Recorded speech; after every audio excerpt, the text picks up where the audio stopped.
मध्य प्रदेश से गुजरने वाली एक पैसेंजर एक्सप्रेस की, ट्रेन नंबर 1176। हाँ, और वक्त है रात का करीब 2:30 बजे का। माहौल एकदम शांत, थोड़ी रहस्यमयी सी फील। बिल्कुल। स्रोत बताता है कि उस वक्त ट्रेन में ज्यादातर लोग सो रहे थे और कहानी का जो मुख्य पात्र है अशोक, वो एक टिकट चेकर है। सही।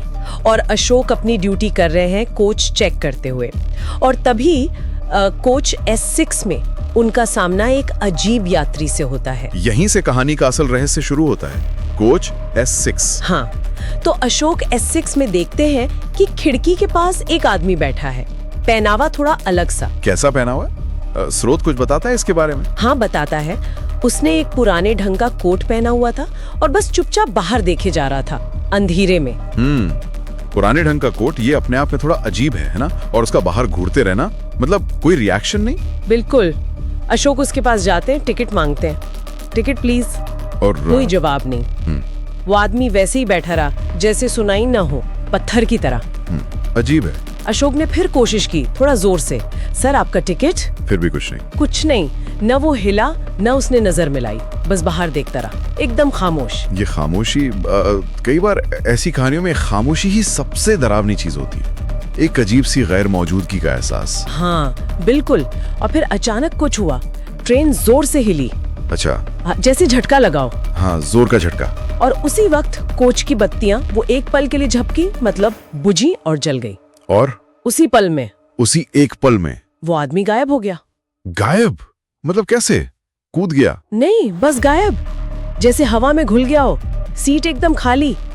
अशोक एकदम हैरान, भौचक्का। बाप रे, बिना किसी आवाज के, बिना हिले डुले? हाँ, कोई आवाज नहीं, कोई निशान नहीं, जैसे वो वहाँ कभी था ही नहीं।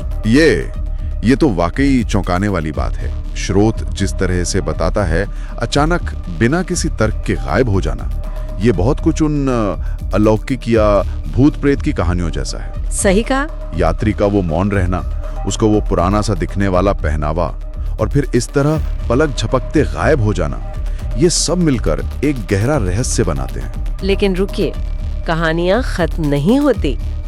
असल में सबसे अजीब मोड़ तो अब आता है। अच्छा, और क्या हुआ?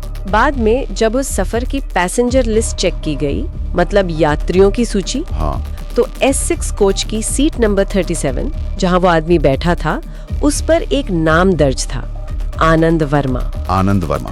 तो इसमें क्या खास बात है? खास बात ये है, और स्रोत यही बताता है, कि आनंद वर्मा नाम के शख्स की मौत 13 साल पहले हो चुकी थी। क्या? 13 साल पहले? हाँ, और मौत भी उसी रेलवे रूट पर हुई एक ट्रेन दुर्घटना में हुई थी। अरे भगवान, मतलब जिस सीट पर अशोक ने उस आदमी को देखा, जी, वो आधिकारिक तौर पर एक ऐसे व्यक्ति के नाम थी जो सालों पहले उसी रास्ते पर मर चुका था। जी हाँ।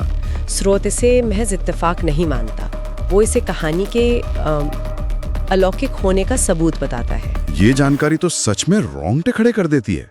ये संयोग, या शायद संयोग नहीं, ये कहानी को बिल्कुल अलग लेवल पर ले जाता है। और बात यहीं रुकी नहीं। स्रोत में ये भी लिखा है कि उस घटना के बाद भी कई दूसरे रेलवे कर्मचारियों ने भी, क्या देखा उन्होंने भी S6 कोच में उसी सीट के आसपास वैसे ही दिखने वाले शांत पुराने कोट वाले आदमी को देखने की बात कही है। बार बार? हाँ, बार बार, और हर बार कहानी वही रहती है।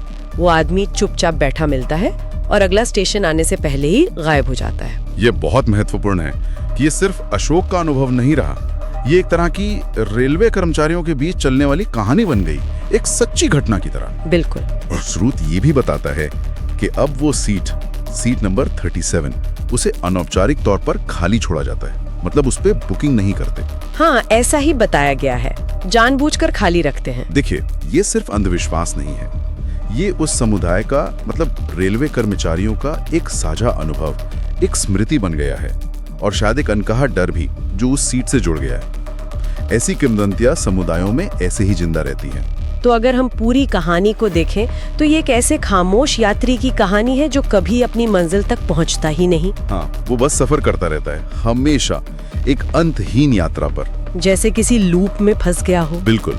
और यह हमें सोचने पर मजबूर करता है ना। स्रोत यही सवाल उठाता है कि ऐसी कहानियां सिर्फ किस्से नहीं होती, ये कैसे किसी समूह की यादों का, उनके विश्वासों का हिस्सा बन जाती हैं। सही। वो सीट खाली रखने का जो फैसला है, भले ही अनौपचारिक हो, वो उस समूह के अंदर के विश्वास, उस पुरानी दुर्घटना की याद और शायद आने वाले किसी अनजाने डर के बारे में बहुत कुछ कहता है। हाँ, ये महज एक भूत की कहानी से कहीं ज्यादा गहरी बात है। सही कहा। ये इंसानी यादों, विश्वासों और उन सवालों की कहानी है जिनका जवाब शायद कभी नहीं मिलता।